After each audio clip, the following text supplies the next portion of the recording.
compartir un poco con el material de apoyo, pero sobre todo mirar siempre el PowerPoint. Es muy importante que eso vayan mirando porque muchas cosas voy a sacar de acá. Porque yo no les puedo decir cuál ni nada porque vamos a hacer un repaso general. Porque ya les he comentado que nosotros, por ejemplo, presentamos 50 baterías de ítems y ellos eligen y hacen las filas. Así que es bueno que todos ustedes, que lean todo, que siempre es mejor y también a medida que van revisando su material, también puedan leer lo que dice el Power, que siempre está, por más que está con imágenes, es la misma información. Y de repente por la vista entra más que por los oídos. Bueno, la colonia y sus instituciones, acá como ya les había mencionado al inicio, la organización social y económica, la expansión colonial y el gobierno de Hernán Darias, que fue el primer gobernador criollo del Paraguay, y la división de la provincia y sus consecuencias. Bueno, vamos a recordar un poquito otra vez acá cómo estaba organizado el Imperio Español durante la colonia. En cuanto al aspecto económico, el sistema aplicado fue el mercantilismo a través de un monopolio comercial. ¿Qué significa eso? Que solamente España tenía la potestad sobre todo lo que se producía en las colonias españolas, en este caso la provincia del Paraguay. Es decir, que todo lo que producía Paraguay solamente podía ser exportado a España. Y ellos ponían las tasas de los impuestos. Y siempre era a favor de España y siempre en contra de la población nuestra, ¿verdad? Por ejemplo, yo siempre doy esto porque es más fácil entender el estanco. ¿Qué era el estanco? Era el impuesto a la yerba mate, porque nosotros no tuvimos el metal, el oro, pero sí tuvimos el oro verde que fue la yerba mate. Eso tampoco no vayan a olvidar, si quieren anotar en algún lado, recordar que el Paraguay no tuvo el metal que es el oro, sino que tuvo el oro verde que fue la yerba mate. Vamos a ver también que durante el gobierno de Hernán Darias, él como no le gustaba que se tome mate ni tereré, quiso que no se cultivara más la yerba mate, pero la corona española no permitió. ¿Por qué? Porque el estanco era de 10 pesos, pero en ese estanco, ese de 10 pesos que se cobraba, solamente uno correspondía al Paraguay y 10 a la corona. Entonces era muy difícil poder progresar económicamente. Ay, acá se me desapareció. Al entrar ahí se me desaparece la pantalla. Voy a entrar otra vez. Un ratito.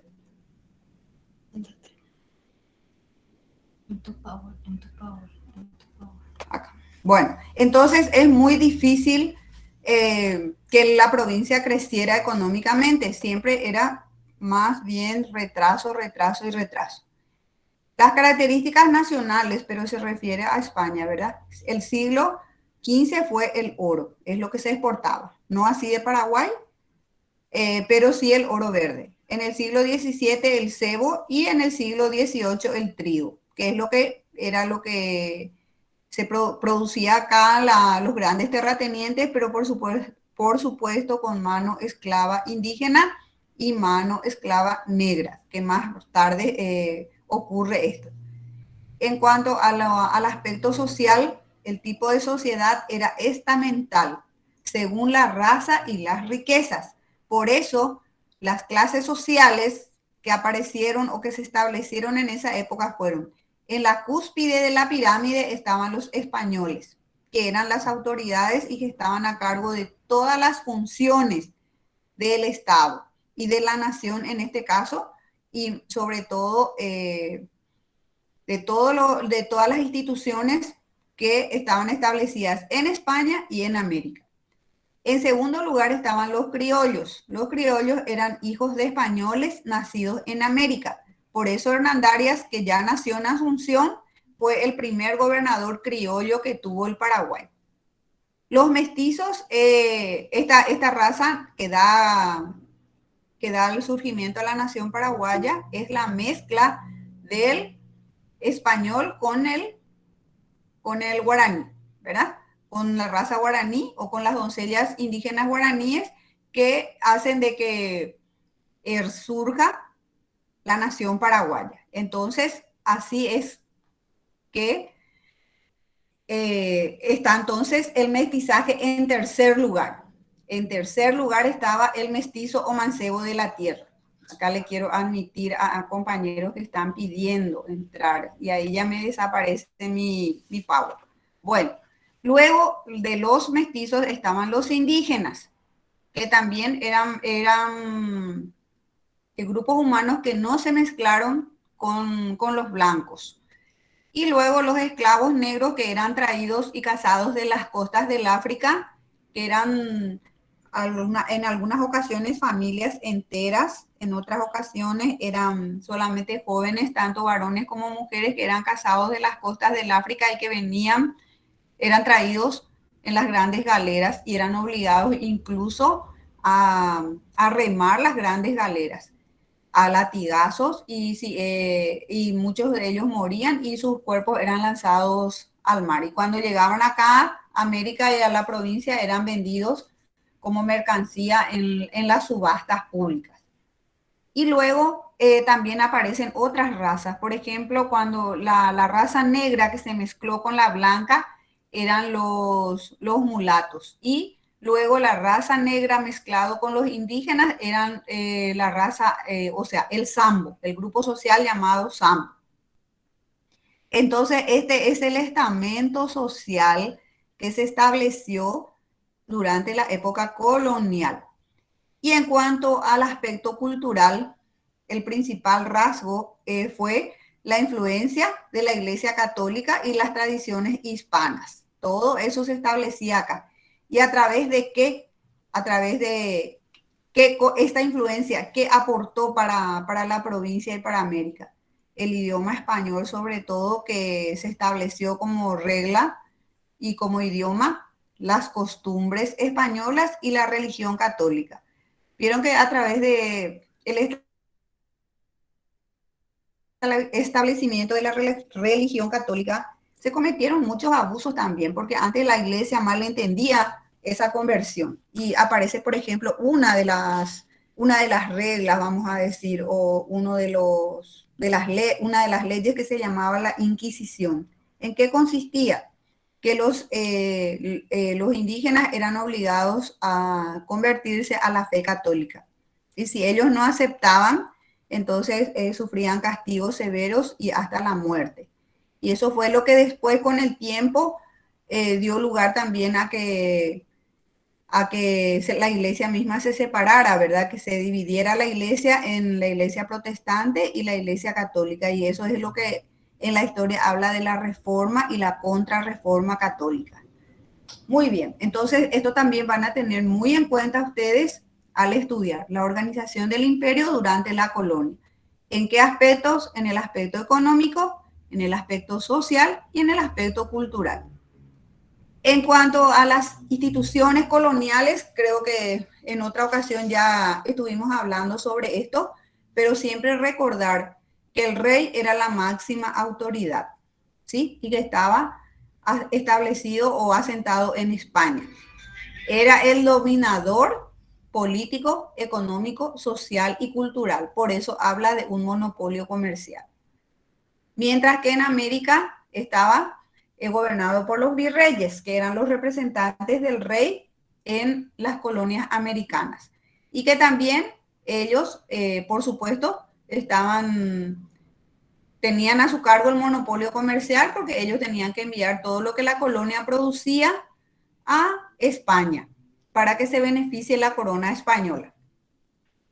Bien, y aquí un poquito explicando a grandes rasgos esa organización política, habla de que durante la colonia nuestro territorio dependía directamente del rey de España, como ya estábamos hablando. Y naturalmente el rey no podía ejercer solo esa tarea, por eso es que comenzó a organizar diferentes organismos y personas de confianza que le iban a ayudar en la administración de la colonia que estaba tan lejos. Y por supuesto, los que eran sus súbditos tenían que estar informándole de todo lo que acontecía en la colonia. Pero cabe destacar también acá que en ningún momento los reyes católicos pretendieron que se maltratara tanto a la población indígena, ni que se les juzgara tanto, así como lo hicieron, ni que se fueran explotados. Porque vamos a ver también más adelante cómo desaparece la población indígena y es reemplazada por la mano de obra de los esclavos negros que eran cazados de las costas del África. Cuando los españoles comienzan a conquistar América, el rey de España dividió América en grandes regiones llamados virreinatos, que estos a su vez se subdividían en gobernaciones y capitanías generales. Todas ellas eran gobernadas por funcionarios nombrados por el rey. Acá habla un poquito de Chile, ¿verdad? Pero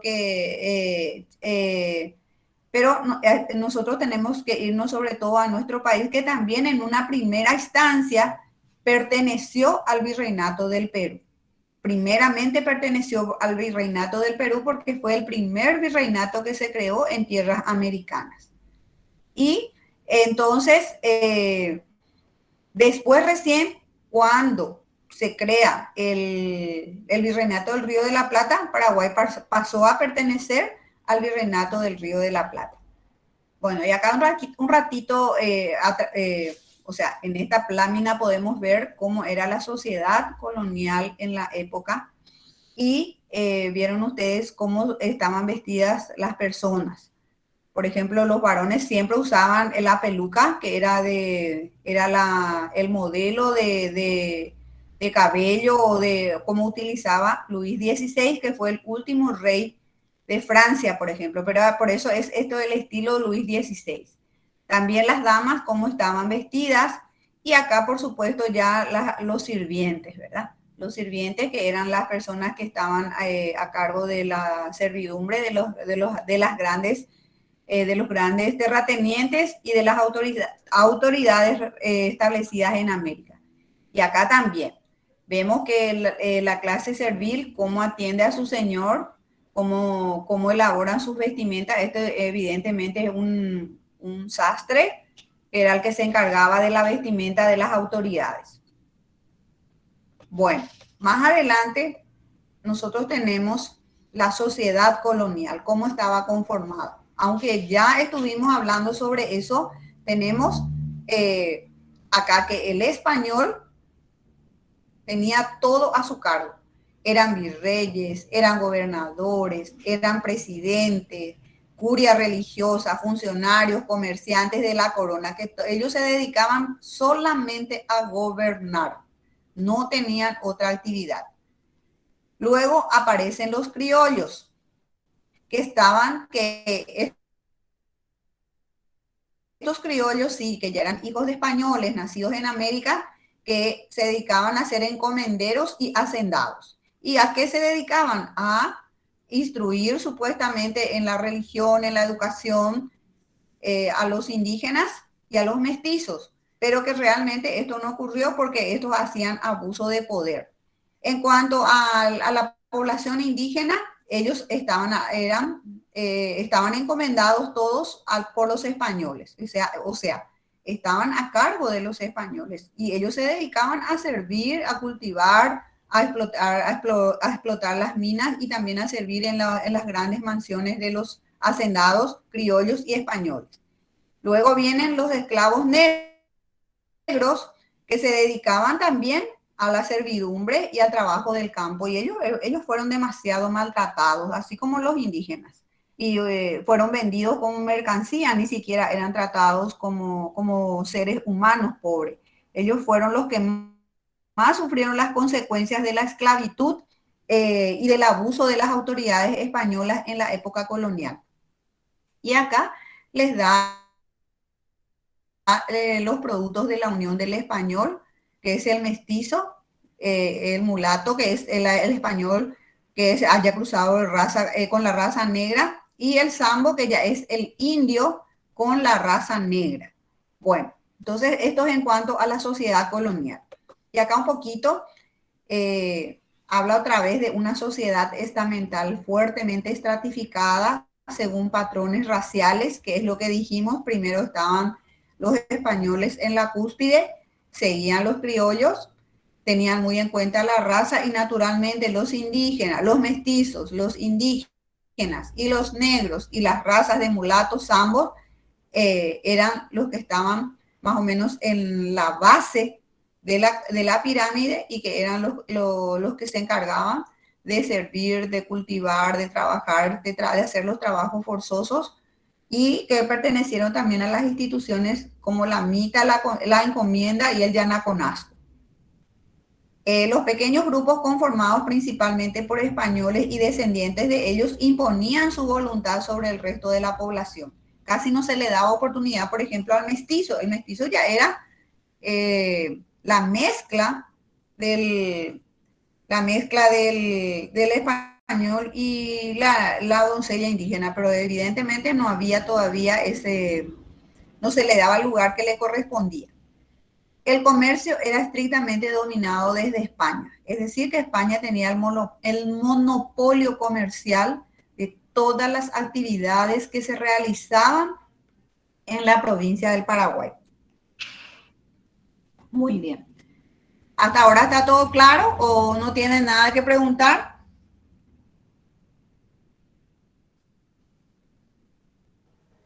Para mí está muy claro, profesor. Bueno, espero nomás que si tienen alguna duda que ustedes pregunten, porque a mí me desespera el silencio de ustedes. Bueno, en cuanto a la economía colonial española, característica de la economía colonial, casi no se puede visualizar mucho, pero yo les voy a leer.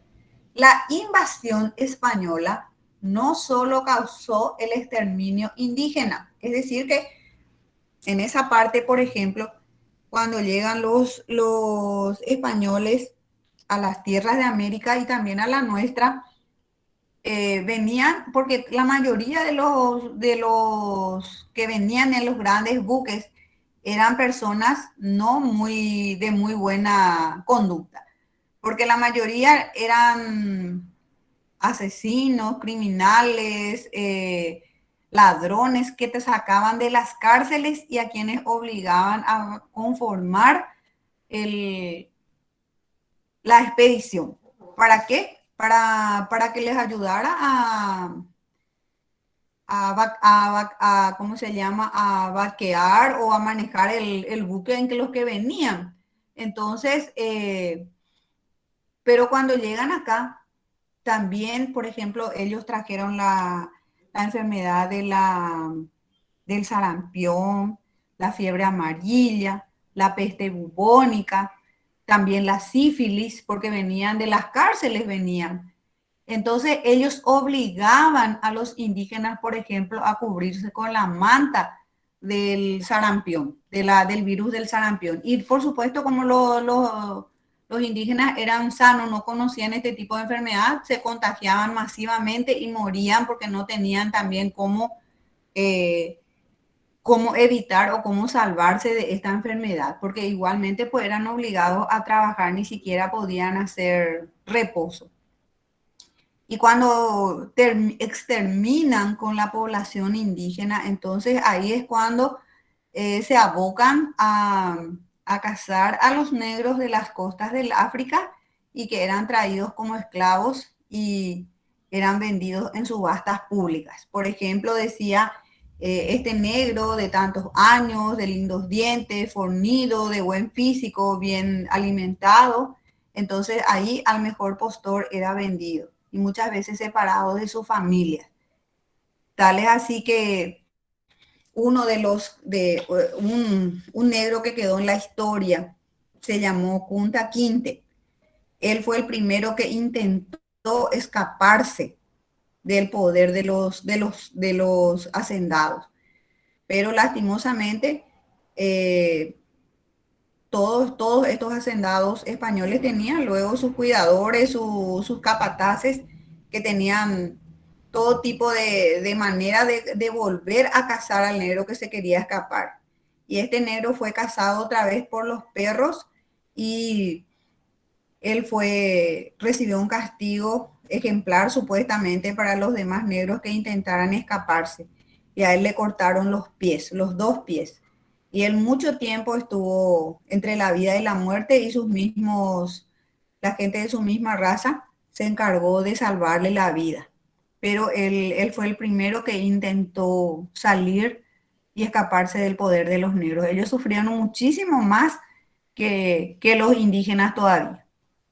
Bueno, y este exterminio indígena y la destrucción de la población nativa de la América hizo que se destrozara la estructura económica inicial que se basaba en la agricultura.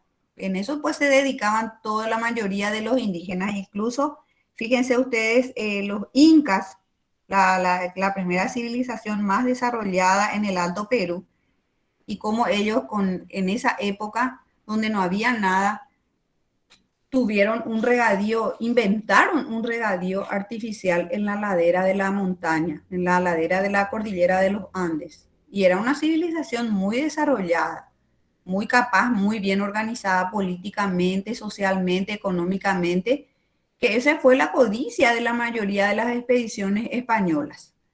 Y entonces, cuando naturalmente se basaba toda la población establecida en América, su actividad principal fue la agricultura.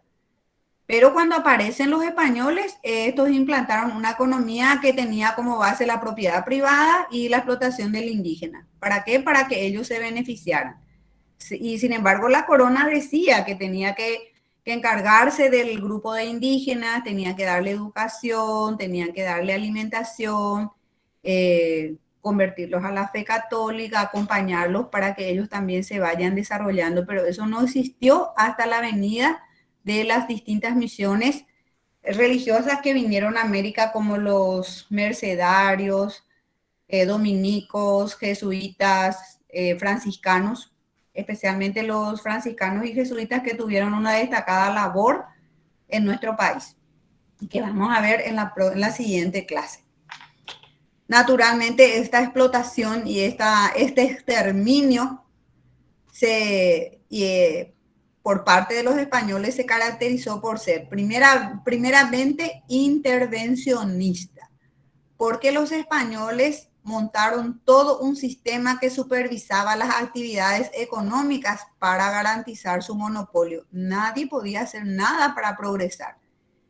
Se convirtió también en una economía exclusivista, porque la legislación garantizaba un comercio exclusivo entre España y sus colonias. Y mercantilista, porque se basó en la doctrina económica mercantilista. El que no trabaja, no come. Ese era Adam Smith, el representante de esta economía mercantilista, que hace también de que aparezca una nueva clase social llamada la burguesía. Bueno, bien, seguimos entonces ya que no hay ninguna pregunta. Y acá un poquito nosotros ya vamos a ver todo lo que era el extenso territorio de la provincia gigante de las Indias. Todo esto era nuestro territorio en esa época colonial. Fíjense un poco lo extenso que era. Por más que esté acá en el corazón de América, todo esto correspondía a la provincia del Paraguay. Por eso se convirtió en madre de ciudades y la primera también con categoría de ciudad. Y vamos a hablar un poquito ahora del gobierno de Hernando Arias de Saavedra, que fue el primer gobernador criollo del Paraguay. Bueno, a ver un poco si alguien puede leer, por favor.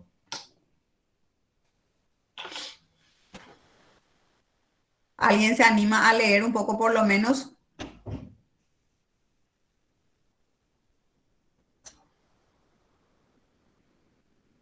Chicos, ¿están ahí ustedes?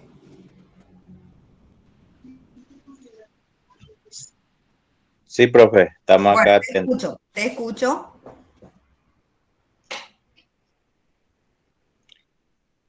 Hernando Arias de Saavedra. Hernando Arias de Saavedra fue quizás el último representante del espíritu hispano de la conquista en el Río de la Plata. había nadado en Asunción del Paraguay, cabeza de gobernación de Río de la Plata, el 10 de septiembre de 1961. En el año 1500, perdón, 1996, perdón, 61, 1561. sí. En el año 1996 fue nombrado gobernador del Río de la Plata y del Paraguay, siendo el primero que había nacido en América en ejercer este puesto. El cargo lo obtendrá hasta el 1999, sí,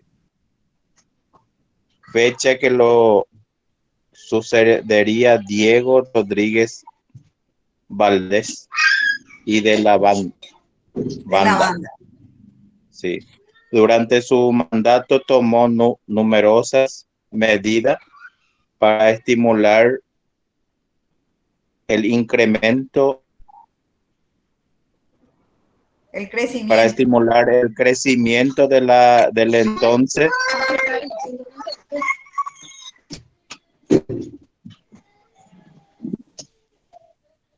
Disculpe, profesora. Sí, no, tranquilo. Durante su mandato tomó numerosas medidas para estimular el crecimiento del entonces pequeño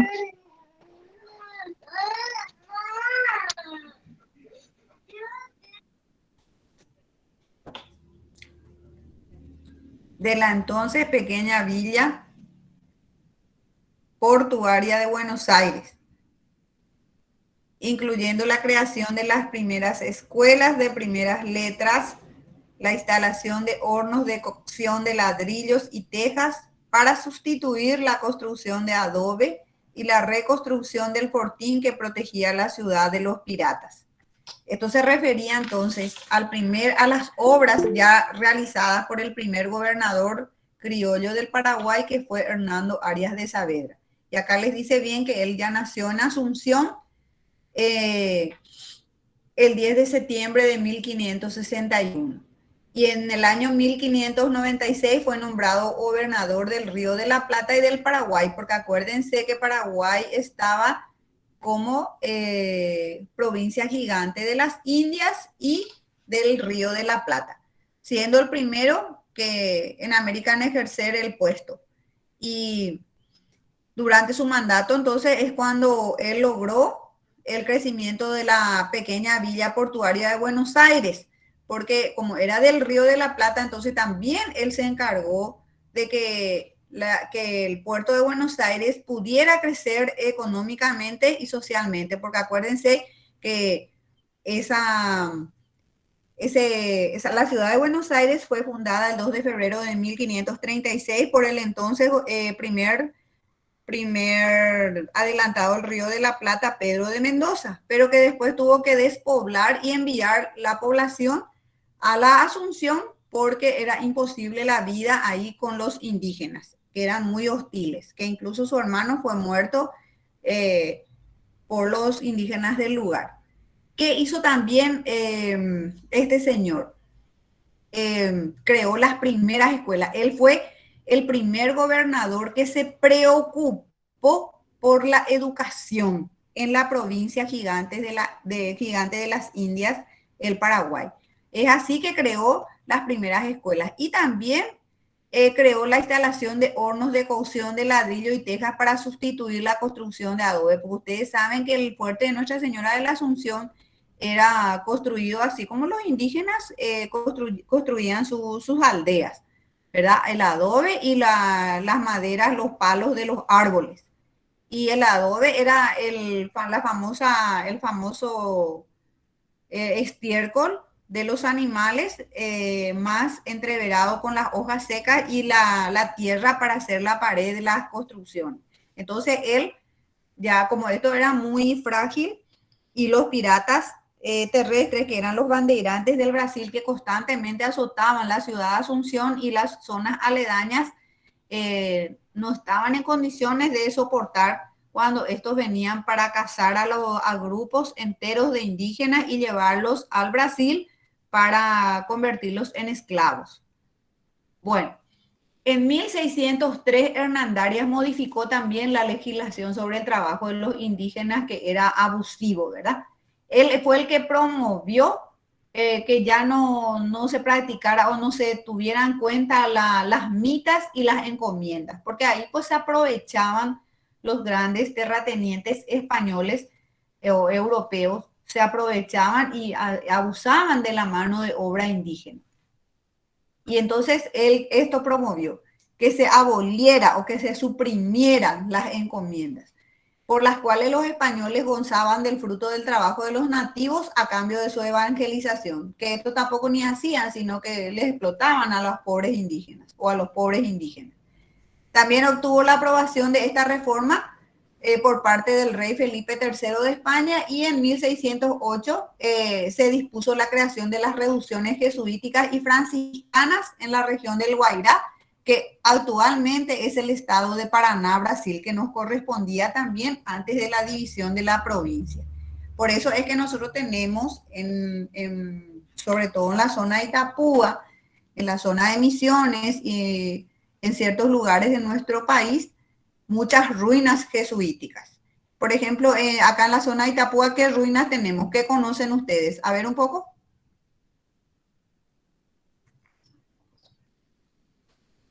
San Cosme y Damián. La ruina jesuítica, profe.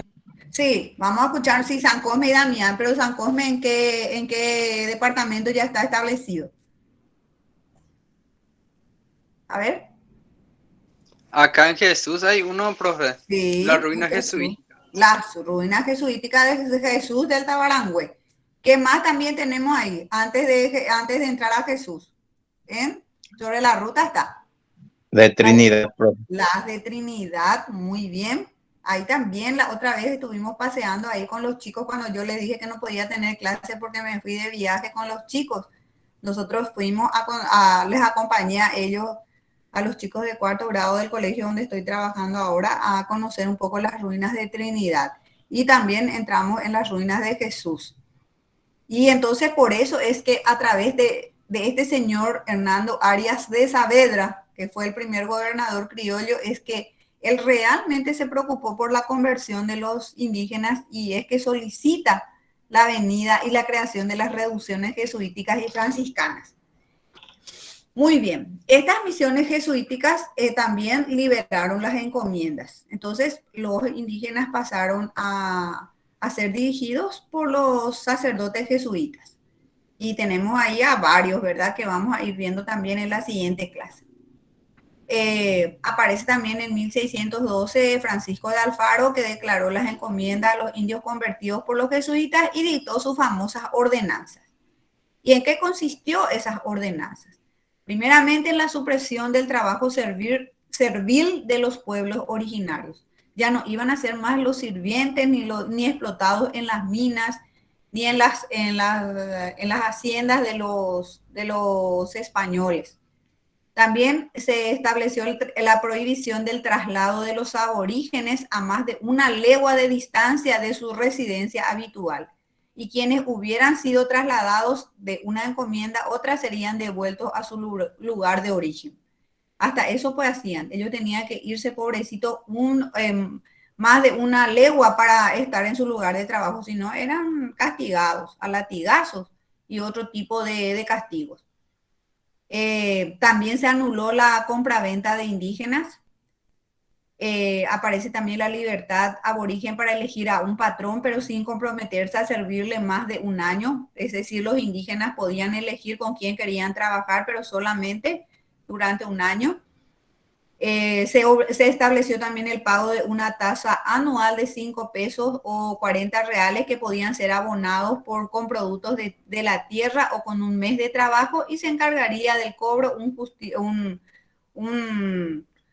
una autoridad llamada justicia mayor o un alcalde.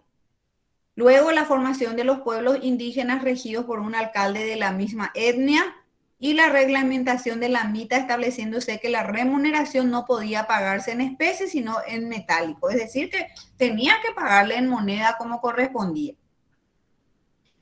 Pero lastimosamente, también él pasó por muchas situaciones difíciles durante esa época, ya que el Paraguay era muy acechado por los bandeirantes o mamelucos del Brasil, que constantemente ingresaban a nuestro país y se llevaban poblaciones enteras de indígenas y también robaban todos los alimentos y las producciones que ellos tenían en las plantaciones.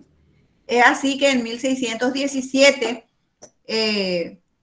se produce la división de la gobernación, lastimosamente creándose la gobernación del Paraguay o del Guairá, siendo denominada gobernación del Río de la Plata o de Buenos Aires. La parte sur con la capital en esta última ciudad. Entonces, en este año se produce lastimosamente la división de la provincia en dos gobernaciones, porque él tenía la buena intención de que la provincia se dividiera, pero en dos gobernaciones dentro del territorio paraguayo, o sea, que siempre perteneciera al Paraguay. Pero como él fue un gobernador criollo que no fue tan aceptado por muchas autoridades españolas, porque no querían luego que un criollo estuviera en el mando de las colonias españolas en América, entonces se da esa división. Y fue parte integrante del Virreinato del Perú, ¿verdad? Primeramente, así como ya les mencioné, hasta 1776, cuando se crea el Virreinato del Río de la Plata. Pasó a ser la Intendencia de Asunción del Paraguay en 1782, incluyendo los 30 pueblos de las misiones guaraníes. Eso van a tener en cuenta también al estudiar, que cuando Paraguay se convierte en Intendencia de Asunción en 1782, incluyó a los 30 pueblos de las misiones guaraníes. Por eso es que esta misión de Jesús y Trinidad, también la de San Cosme, la de San Ignacio Guazú, quedó para nosotros. Y parte también de la Argentina, que después de la guerra del 70 queda como territorio de la Argentina. Después la creación de las gobernaciones del Río de la Plata y del Guairá. La división de la antigua gobernación del Río de la Plata y del Paraguay fue ordenada por una cédula real de Felipe III de España el día 16 de diciembre de 1617 y fácticamente establecida en mayo del 1618. Luego de terminar el mandato del último gobernador Hernando Arias de Saavedra, creándose de esta forma dos nuevas administraciones, originalmente una de ellas se llamó Gobernación del Guairá, aunque terminó usándose el nombre de Gobernación del Paraguay, y la otra fue la Gobernación de Buenos Aires. ¿Y por qué él pidió esta división? Y acá les explica un poquito que la vasta extensión del territorio llevó a pensar al gobernador Hernandarias en un proyecto de la división política y administrativa de los antiguos dominios de Don Pedro, es decir, de Don Pedro de Mendoza, ¿verdad? Dicho proyecto sugería la creación de dos gobernaciones para una mejor administración y defensa en el proyecto original de Hernandarias. Asunción sería la capital de Buenos Aires, pero con la injerencia del gobernador de Buenos Aires y la protesta del virrey del Perú, Marqués de Montes Claros, que por cédula real del 16 de diciembre de 1617 hace que la provincia se divida y se creó la gobernación del Paraguay en el Guairá y sus territorios fueron Villarrica del Espíritu Santo, Ciudad Real y Santiago de Jerez. Ellas se constituyeron en una gobernación para su defensa. Y por esa misma cédula real se erigió la gobernación del Río de la Plata con capital en Buenos Aires. Así, Asunción perdió sus límites marítimos y se convirtió en una provincia mediterránea. Entonces, esto también tienen que tener en cuenta ustedes al estudiar de qué manera nuestro Paraguay se convirtió en un país mediterráneo. La cédula real estableció dos gobernaciones, la del Guairá o Paraguay y la del Río de la Plata con capital en Buenos Aires. Y las consecuencias para el Paraguay fueron graves, porque se perdió la capitalidad de la provincia, ya que todo pasó a manos de Buenos Aires, que se convirtió en un territorio mediterráneo. Los ríos Paraguay y Paraná fueron los únicos accesos de entrada y salida al territorio. Debe sumarse el desmembramiento territorial y el control comercial sobre las aguas. Más adelante, los costosos impuestos de los puertos que los productos de la provincia cargaron y que motivó la revolución comunera. Desde allí el Paraguay no solo se sintió asfixiada, sino que se configura como una isla rodeada de tierra. Eso dijo Augusto Roa Bastos. Y acá fíjense, todo esto era nuestra provincia, todo este extenso territorio. Y acá pues tenemos el océano Atlántico, ¿verdad? Todo esto. Y cuando pide la división de la provincia, lastimosamente todo esto perdimos. Después de la guerra, peor que peor. Perdimos esto, perdimos las costas sobre el mar y solamente pudimos avanzar o comerciar a través del río Paraná, que desemboca en el estuario del río de la Plata, y lo mismo el río Paraná, que es que desemboca también en el río de la Plata. Pero nos convertimos en un país mediterráneo. Y después de la guerra del 70 vamos a perder esto, porque hasta acá era nuestro territorio. Pero con el establecimiento de los límites, entonces este espacio pasa a manos de la Argentina y todo este espacio a manos de Brasil, después de terminada la guerra. Muy bien. Entonces, quiero saber si hay alguna pregunta que hacer o entendieron bien. Quiero que lean un poco. Este Power está ya en el móvil. A ver un poco, hablen un poco, chicos.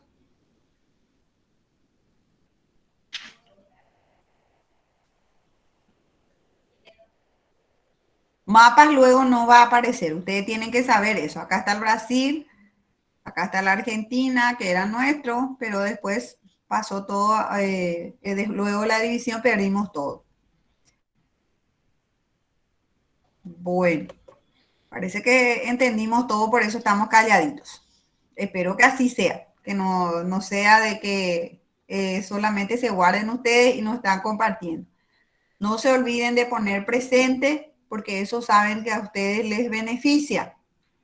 Y también recordar que cualquier duda, incluso pueden preguntar ustedes en el mensajero. Ahí naturalmente ahí tienen que poner presente, porque ahí yo voy viendo también quiénes estuvieron en clase y quiénes no. Y saber también que el que estuvo presente en clase es el que siempre sale beneficiado, porque lo que la profesora dice hay que tener muy en cuenta luego para estudiar para el examen de ingreso, porque naturalmente de todo esto va a depender el examen de ingreso. Bueno, quiero saber si hay alguna duda, alguna pregunta que quieran hacer, algo que sea de interés de ustedes. Sí, profe, no va a salir los mapas, Mapas ¿verdad? no salen porque es examen. El examen es de selección múltiple. No hay solamente, puede aparecer algo del mapa, pero en forma teórica que ustedes tengan que encerrar. Pero muchas veces yo no pongo eso porque el profesor es el el profesor de geografía se va a encargar de eso. Él es el que les va a poner tal vez un enunciado donde ustedes tengan que responder a ciertos ítems que corresponden a la geografía del Paraguay. Por eso yo casi no suelo poner nada de preguntas sobre mapa. Pero de todos modos, si hay alguna duda, saben ustedes que tienen que ir preguntando.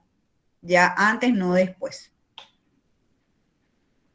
Bueno, no sé si hay alguna pregunta más que hacer, que dicen ustedes, entonces así les voy a dar un poquito el receso.